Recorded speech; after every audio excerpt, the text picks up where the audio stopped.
3장 15절에서 17절 말씀 다 찾으셨으면 같이 한번 한 목소리로 합독하도록 하겠습니다. 시작. 그리스도의 평강이 너희 마음을 주장하게 하라.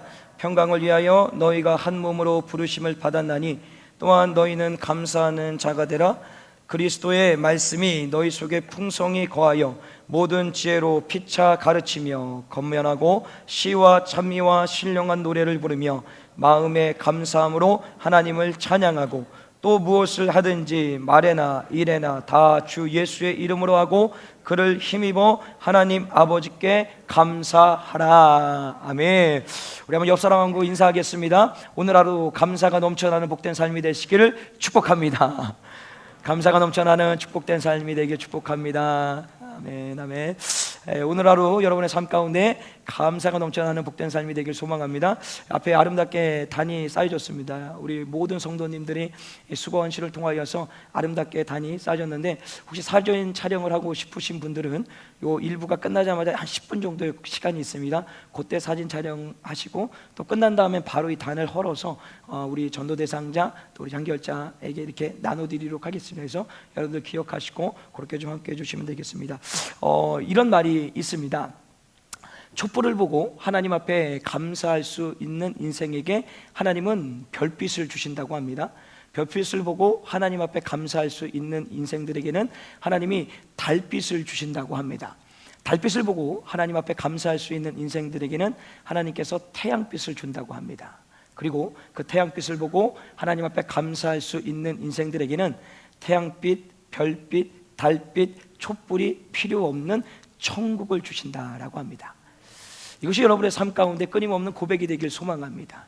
작은 것 하나하나에도 하나님 앞에 감사하고 또 감사하면 그 영혼을 하나님께서 지키시고 보호하셔서 여러분에게 영원히 살 수 있는 천국으로 주님께서 인도해 가신다라는 사실입니다. 우리는 2021년을 지금까지 살아왔습니다. 다사다난했고 여러 가지 일들이 우리 가운데 있었습니다. 그럼에도 불구하고 뒤를 돌아보면 사실 어렵고 괴롭고 힘든 일도 있었지만 그 가운데서도 우리를 구원하시고 우리를 이끌어 가시고 끊임없이 우리의 삶 가운데 은혜를 부어주셔서 여기까지 살아올 수 있도록 인도하신 하나님의 은혜가 넘쳐나는 인생들이었습니다. 그 인생들은 다시 한번 오늘 이 시간을 통하여서 특별히 추수감사 주일, 사실 일회성으로 끝나는 어떤 그 감사의 삶이 아니라 끊임없이 하나님 앞에 나에게 생명 주시고 호흡할 수 있게 하시고 걷게 하시고 건강 주시고 말할 수 있게 하시는 그 하나님 앞에 최고의 감사를 올려드리는 겁니다. 그것은 오늘뿐만이 아니라 주님 만나는 그날까지 여러분들의 걷는 그 모든 여정길 가운데서 감사하는 삶, 감사하는 인생, 감사의 고백으로 하나님 앞에 영광 올려드리는 복된 인생 되시길 주님의 간절히 축복합니다. 오늘 이 본문의 골로새서 말씀은 사도 바울이 옥중에서, 감옥에서 골로새 성도들을 향하여서 쓴 편지입니다.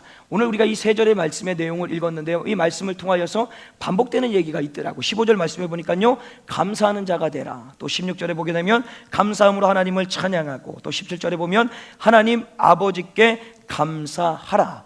옥중에 갇혀있는 사도 바울이 지금 골로새 성도들을 향해서 뭐라고 얘기합니까? 감사하는 자로서 하나님을 찬양하고 하나님 앞에 감사하라라고 지금 말씀하고 있다라는 거예요. 아니죠, 권면을 하고 있다라는 거예요. 그러면 우리가 이 말씀을 보면 자칫 이렇게 좀 오해할 수가 있습니다. 사도 바울이 지금 감옥에 갇혀 있으니까 감옥에 갇혀 있지 않는 성도들, 너희들 나보다 형편이 낫지 않니? 그러니까 감사해라 라고 이렇게 말씀을 이해할 수가 있습니다. 그러나 전혀 그런 입장에서 사도 바울이 이 말씀을 던지는 것이 아닙니다. 사도 바울은 이미 골로새서 1장 3절 말씀에 뭐라고 고백하고 있냐면요, 이렇게 고백합니다. 우리가 너희를 위하여 기도할 때마다 하나님 곧 우리 주 예수 그리스도의 아버지께 감사하노라. 자, 옥중에 갇혀 있음에도 불구하고 사도 바울은 오히려 골로새 성도들을 향하여서 뭐라고 합니까? 감사하는 자가 되어서 하나님 앞에 감사하고 또 감사하고 하나님 앞에 찬양의 영광을 올려 드려라 라고 얘기를 합니다. 어떻게 그렇게 얘기할 수 있습니까? 자기는 지금 어떤 인생이라고요? 하나님 앞에 감사하는 인생을 살고 있다라는 거예요. 그래서 그 인생에 살아가니까 어떤 상황 가운데서도 감사합니까? 옥중에 갇혀 있어도, 내가 매를 맞아도, 내가 고난을 당하고 내게 평생에 짊어지고 있는 질병이 있어도 나는 오늘도 끊임없이 어떻게 합니까? 하나님 앞에 감사하며 살고 있다라는 거예요. 그래서 어떤 형편, 상황을 보고 좋은 일이 있을 때 감사하는 것이 아니라 모든 희로 애나 가운데서 우리가 할 수 있는 감사를 하나님 앞에 올려드리라라고 지금 골로새 성도들에게 권면하고 있다라는 것입니다. 이 권면의 말씀이 우리 귀한 믿음의 공동체 여러분의 말씀이 되시길 소망합니다. 환경과 상황을 따지면서 감사하는 것이 아니라 그냥 매 순간순간마다 여러분의 삶 가운데서 감사의 고백이, 아니 주를 향하여 하나님 감사합니다, 하나님 감사합니다.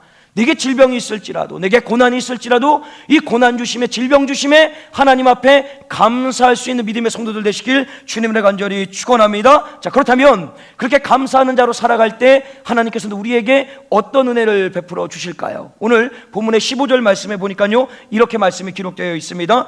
그리스도의 평강이 너희 마음을 주장하게 하라. 평강을 위하여 너희의 한 몸으로 부르심을 받았느니 또한 너희는 감사하는 자가 되라. 자, 정확하게 우리가 감사하는 자가 될 때 무엇이 주어진다고 얘기합니까? 그리스도의 평강이 우리 가운데 주어진다라고 지금 오늘 말씀에서 밝히고 있습니다. 근데 중요한 것은요, 이미 우리는 그리스도의 평강을 받은 인생들입니다. 이 평강의 시작과 출발은 어디서부터 시작이 되냐면, 내가 나의 죄를 위하여서 십자가에 죽으시고 3일 만에 부활하신 예수 그리스도를 믿고 영접하는 그 순간에 그리스도의 평강은 이미 우리 가운데 임한 것입니다. 그러면 그 평강이 평생에 이어지기 위해서는 어떻게 된다고요? 감사하는 자로 살아가야 된다. 자, 이거를 쉽게 이해하려면 이런 겁니다. 예를 들자면, 신차를 하나 뽑았다라고 합시다. 신차를 하나 뽑으면 얼마나 기분이 좋겠습니까? 그럼 그 차가 굴러가기 위하여서, 운행되기 위해서는 뭘 집어넣어야 됩니까?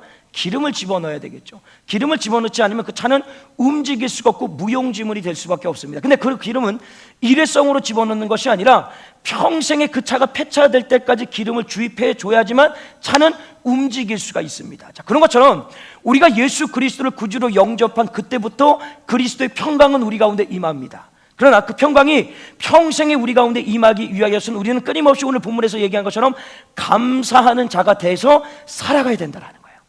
차가 폐차될 때까지 기름을 주의하듯이 우리는 끊임없이 하나님 앞에 뭐 해야 돼요? 감사하고 감사해야 된다는 거예요.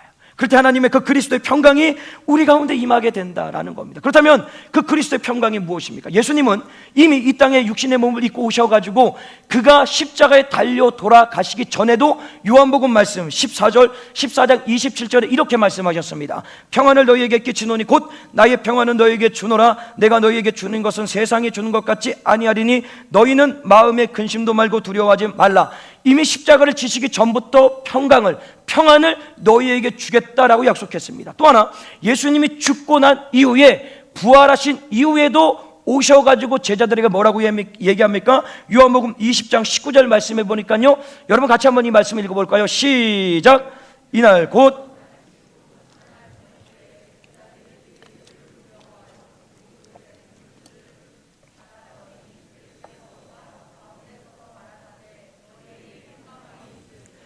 예수님은 동일하게 죽기 전이나 십자가에 달려 죽고 부활하신 후나 우리의 공동체를 향하여서, 아니 성도들을 향해서 말씀하시는 게 뭐냐면 평강을 너희에게 주겠다라고 약속하고 있다라는 거예요. 그 평강이 무슨 평강이라고요? 그리스도의 평강이라는 거예요. 그러면 그 그리스도의 평강이 도대체 무엇이냐라는 거죠. 아까도 얘기했지만 그리스도의 평강은 우리가 예수 그리스도를 구주로 영접하는 그때로부터 시작하여 우리에게 임한 것입니다. 그리고 우리가 평생에 감사하는 삶을 살아갈 때 그 그리스도의 평강은 계속해서 우리의 삶 가운데 이어지고 있어요. 자, 근데 중요한 것은 그 예수 그리스도를 구주로 영접한 이후로부터는 예수 그리스도를 믿지 않는 자들과는 전혀 살아가는 삶의 목적이나 방향이나 보는 시선, 또 하나 어떤 똑같은 사건을 만난다 할지라도 그 사건을 바라보는 시선은 전혀 다르다라는 거예요. 예를 하나 들어볼까요? 이 땅을 살아가면서 가장 가슴 아픈 일이 뭘까요? 아마도 그 중에 하나가 부모보다 자녀를 먼저 떠나보낼 때가 가장 가슴이 아플 것 같습니다. 맞습니까? 뭐 그런 경험이 있으신 분들 이 자리에 있을 수도 있지만, 자, 어쨌든 그런 가운데서 이 똑같은 사건을 믿는 자와 믿지 않는 자가 대하는 것은 전혀 다릅니다. 예를 들자면요, 저희 집안은 예수를 믿지 않는 집안이었습니다. 어떤 집안이었냐면 아버지 6남매입니다. 3남 3녀, 온 아주 그냥 잡신들을 다 섬기는 집안이었어요.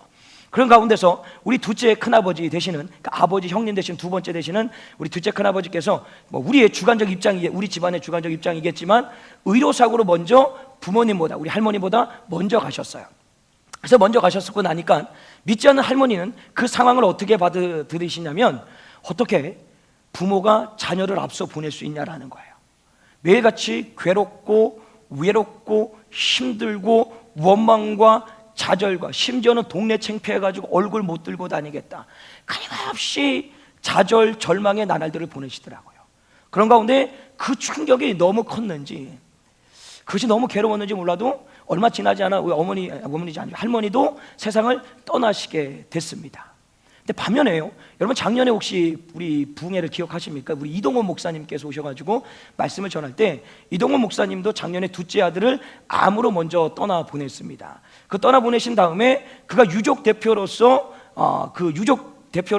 그곳에 모여 있는 사람들에게 아들의 그 떠남을 통하여서 하나님 앞에 감사하는 10가지 감사를 우리에게 이게 읽어 주셨습니다. 기억하십니까? 혹시 기억하지 못하고 못 들으신 분들을 위해서 제가 한번 그것을 읽어 드려보도록 하겠습니다. 10가지 감사입니다. 첫 번째, 아들이 그 지독한 암의 통증에서 해방되어 감사합니다. 두 번째는 영광의 나라 천국에 입성하여 감사합니다. 세 번째가요, 그동안 유모가 많았던 아들로 인해 누린 기쁨으로 감사합니다. 네 번째, 단 한 번도 불평 없이 자랑만 하던 아내와 애교 덩어리 손자를 남겨주어 감사합니다. 다섯 번째, 어려서 게임을 좋아하였더니 게임 변호사가 된 것에 감사합니다. 여섯 번째, 아들의 고통을 통해 예수님을 내어주신 하늘 아버지의 고통을 알게 하심에 감사합니다. 일곱 번째, 아들의 암 투병을 통해 수많은 암 환자의 고통과 연대하게 된 것에 감사합니다. 여덟 번째, 또한 자식을 먼저 떠나보낸 수많은 부모들의 고통과 연대하게 되어 감사합니다. 아홉 번째, 아들의 치유를 위해 기도한 수많은 중보기도 자들과 한 지체가 되어 감사합니다. 마지막 열 번째, 아들이 간 천국을 더 가까이 소망하게 되어 감사하고 또 감사합니다. 똑같이 둘째 아들을 떠나 보냈습니다. 그러나 예수 믿는 자와 믿지 않는 자는 똑같은 상황 가운데 전혀 다르게 반응을 합니다. 끊임없이 예수를 믿지 않는 저희 할머니는 좌절, 절망, 원망, 원통, 괴로움, 나날들을 매일같이 보냈어요. 반면에 예수를 믿는 우리 이동호 목사님은 그 아들을 떠나보낸 자리 하나님 앞에 감사의 고백으로 올려드리고 있다라는 겁니다. 바로 이것이 그리스도의 평강입니다. 예수 그리스도를 믿는 자들에게는 그 그리스도의 평강이 임할 때 좋은 일과 기쁜 일의 그 평강, 물론 그것이 존재하지만 우리가 가장 힘들고 괴롭고 어려울 때 그 그리스도의 평강이 임함을 통하여서 우리를 위로하시고 회복하시고 좌절케 하지 않게 하시고 절망케 하지 않게 하시고 이 땅의 삶을 포기하지 않고 주저하지 않을 수 있도록 주님께서 주시는 것이 그 그리스도의 평강이라는 것입니다. 그래서 우리는 평생에 그 그리스도의 평강을 우리는 누려야 된다는 거예요. 가장 중요한 것은 예수 그리스도를 구주로 영접할 때 그 평강이 우리에게 오지만 그 평강이 평생에 우리의 삶을 살아가는데 좋은 일도 있고 나쁜 일도 있고 기쁜 일도 있고 슬픈 일도 있을 때마다 그 평강의 작용을 통하여서 어떤 상황을 만날지라도 내가 하나님 앞에 감사할 수 있는, 다시 말하면 그 그리스도의 평강이 임하기 위해서는 오늘도 우리는 감사하는 자가 되어서 살아가야 된다라는 것입니다. 여러분, 끊임없이 여러분의 삶 가운데 감사의 고백이 넘쳐나시길 주님의 간절히 축복합니다. 뿐만 아니라 사도행전 7장의 말씀에 보면 스데바드 집사의 죽음이 등장을 합니다. 그가 집사 임명을 받고 나서 어떻게 됩니까? 가장 먼저 나서서 한 게 뭐예요? 복음 전하는 일입니다. 내가 믿는 예수 그리스도를 전하는 거예요. 그 전했더니 그에게 찾아온 게 뭐냐면요, 돌팔매질입니다. 돌에 맞아 죽습니다. 그런데 그 돌에 맞아 죽으면서 그가 뭐라고 얘기합니까? 저들에게는 아무 죄가 없습니다. 내 영혼을 받아주시옵소서. 여러분, 돌에 맞아 죽는 데서 과연 저 영혼들을 축복하고 웃으면서 돌을 맞아가면서 죽을 수가 있겠습니까? 없어요. 그런데 그것이 어떻게 가능합니까? 그 스데반 집사에게 그 마지막에 하늘의 문이 열리고 그리스도의 평강이 그에게 임하니 그 고통과 아픔 가운데서도 그 죽음을 그대로 기쁨으로 받아들인다는 거예요. 감사함으로 받아들인다는 거예요. 그것이 바로 그리스도의 평강이 주는 우리의 삶의 모습이다라는 겁니다. 오늘 이 시간 이 시간을 통하여서 혹시나 아직도 예수 그리스도를 구주로 영접하지 못하신 분이 있다라면 오늘 그 예수 그리스도를 구주로 영접하시길 바랍니다.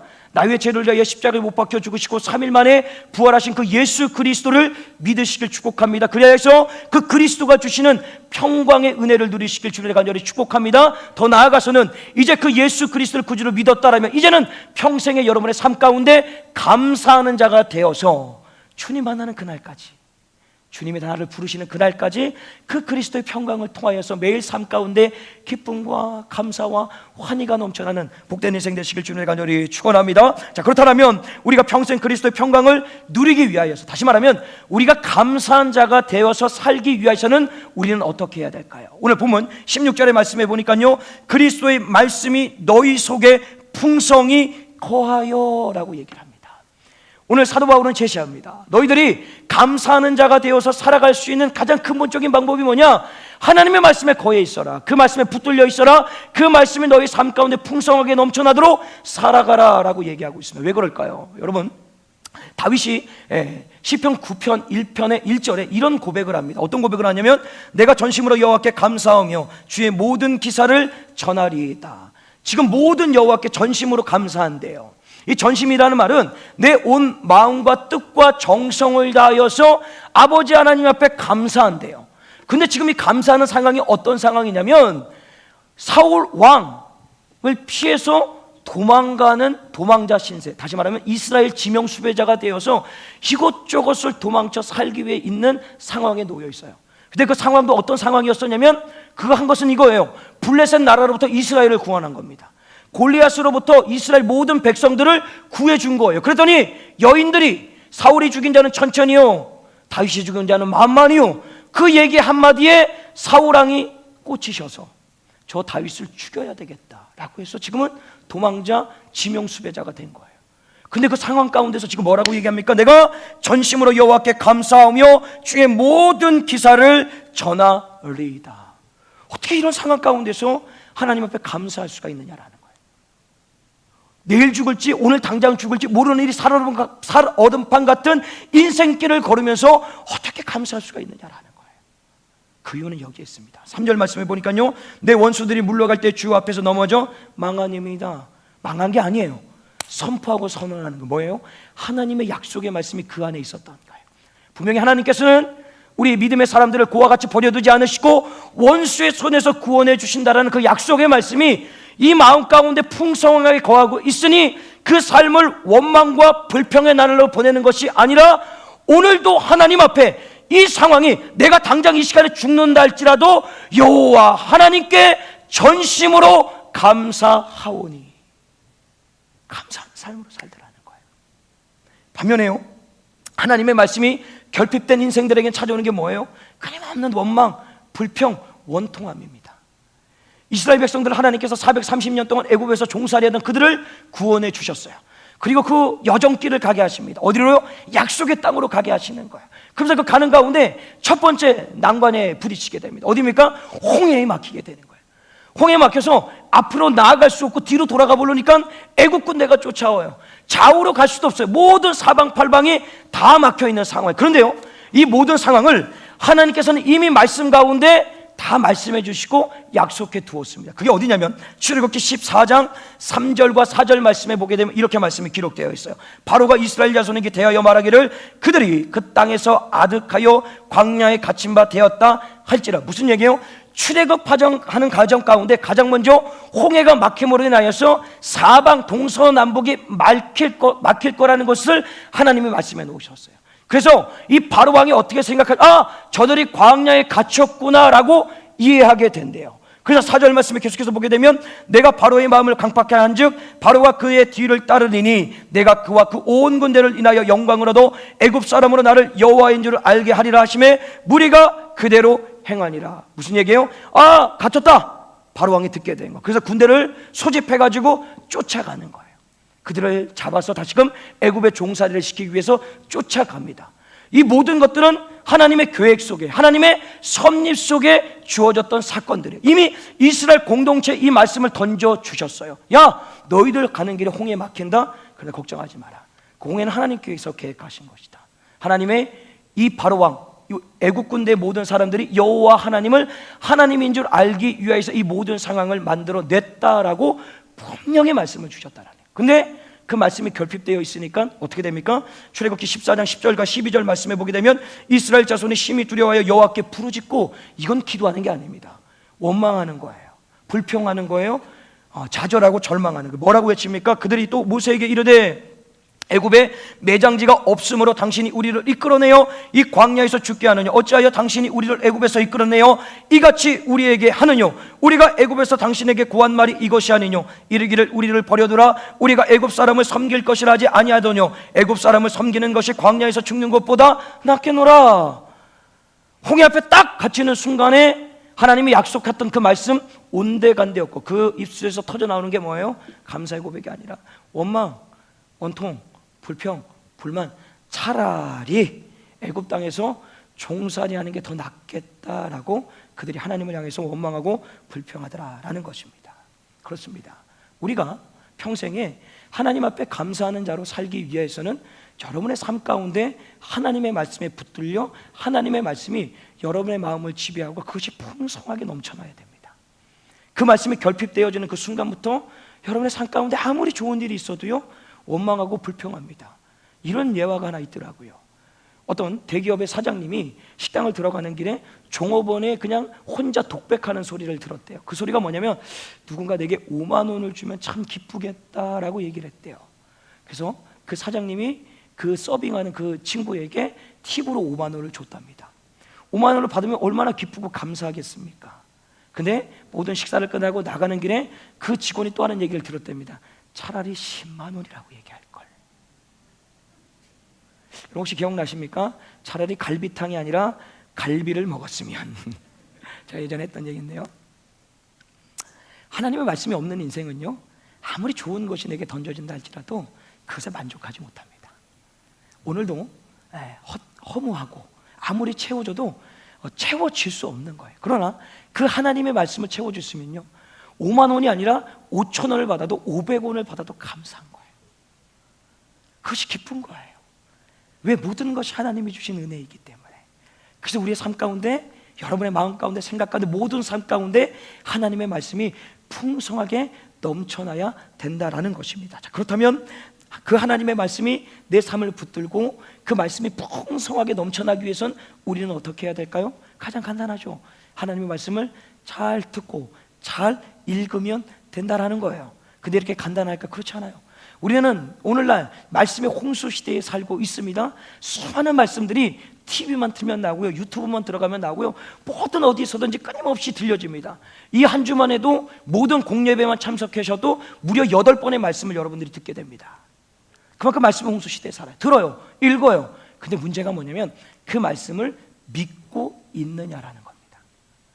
하나님의 말씀이 붙들렸어요. 하나님의 말씀이 내 안에 풍성합니다. 그럼 정말로 그 말씀이 내 삶 가운데서 실현되고 재현되기 위해서는 우리에게 가장 필요한 것이 뭐냐면 믿음이라는 거예요.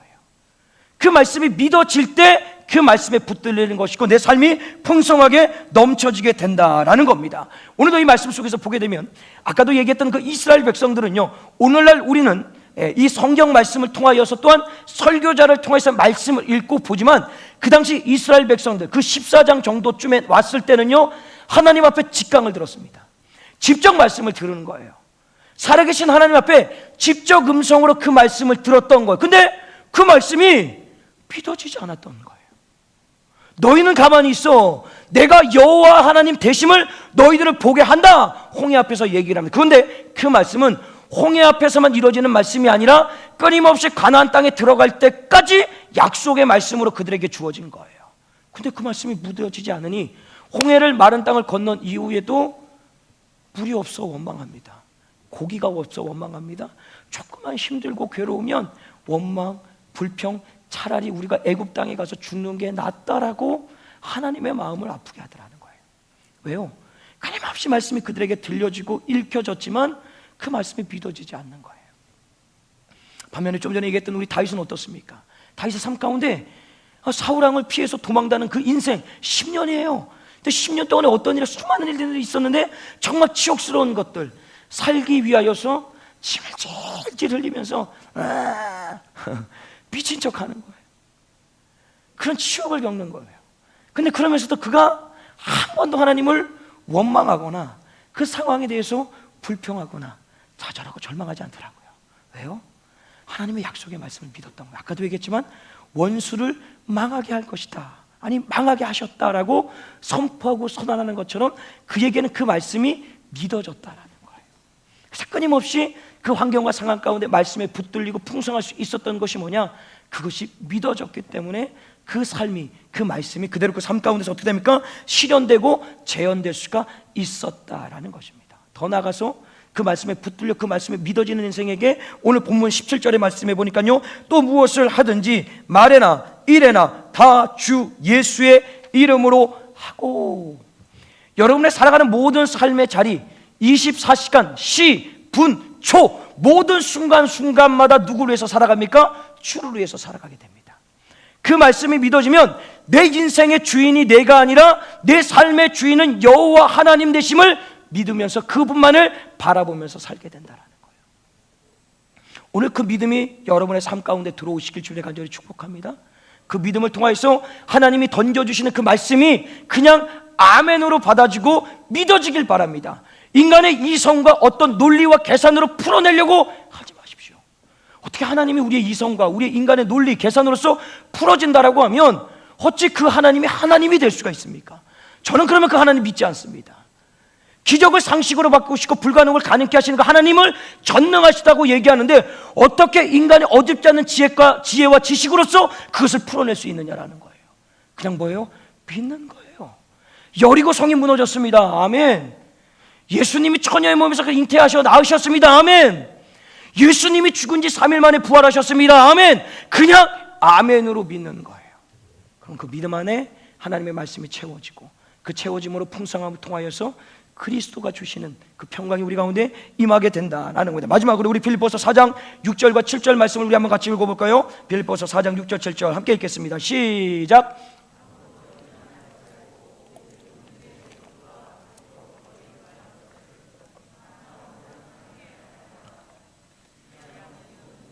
뛰어난 하나님의 평강이 그리스도 예수 안에서 너희의 마음과 생각을 지키시니라. 오늘 말씀해 보면 주님이 말씀하십니다. 아무것도 염려하지 마라. 모든 일에 기도와 간구로서 하는데 그 기도와 간구 앞에 붙는 수식어가 뭡니까? 감사함으로 해요. 어떤 상황 가운데서도 감사라는 거예요. 그럼 감사하는 자가 될 때 무엇을 주십니까? 모든 지각에 뛰어나신 하나님의 평강, 그 그리스도의 평강이 여러분의 삶 가운데 부어진다라는 것입니다.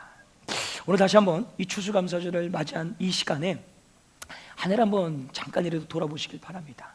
이 손에 참 코로나 때문에 참 많이 힘들고 어렵지 않아요. 물론 작년부터 그랬지만 그런데도 불구하고 우리 공동체는 여지없이 하나님이 은혜 주셔서 여기까지 왔습니다. 예배를 문 닫아 본 적이 없어요. 끊임없이 하나님을 예배하고 찬양하고 경배하면서 아무 일도 일어나지 않고 하나님께서 우리 공동체를 지켜주셨어요. 세상이 뭐라 그런다 할지라도 그것이 절대 진리이고 가치이기 때문에 오늘 우린 양보할 수 없습니다.